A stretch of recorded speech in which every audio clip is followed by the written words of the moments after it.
What's up, y'all? Welcome back to Faith Based Outdoors. Today's going to be a little bit different. I want to talk about dying for the faith.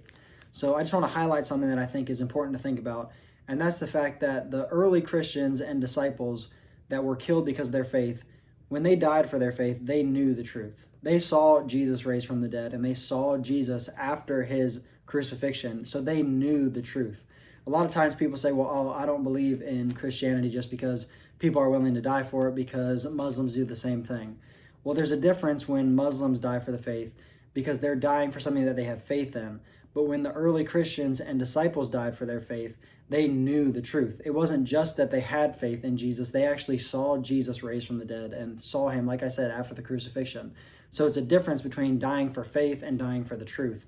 And I just want to highlight the fact that those early disciples and early Christians died for the truth. So there's a big difference in that, and that when people use that argument, it really is a flawed argument. I also just want to highlight a verse that gives us some encouragement, especially with, I believe, more persecution that is coming for Christians, and I believe it's only sadly going to get worse for the time being. I just want to highlight this verse that's in Matthew 10, verse 28.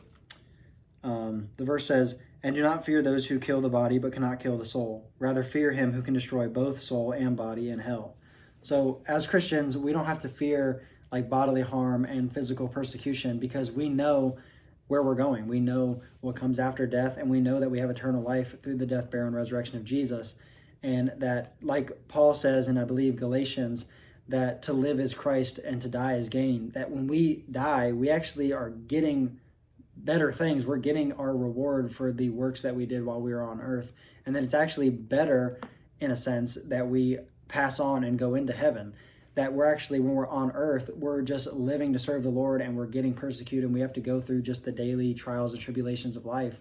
And that when we die, that's actually going to end up being better for us because we're going to heaven, and we're going to get the rewards that the Lord will graciously give us for the works that we did while we are here on earth. So, just wanted to highlight that. I think it's something pretty cool to think about, and I don't think many people realize that, specifically like when atheists use that argument or non-believers use the argument about people dying for the faith, it really is a flawed argument. So I just think it's important to highlight that and think about it more deeper than just a surface level understanding. So let me know what you think down in the comments below. That's it.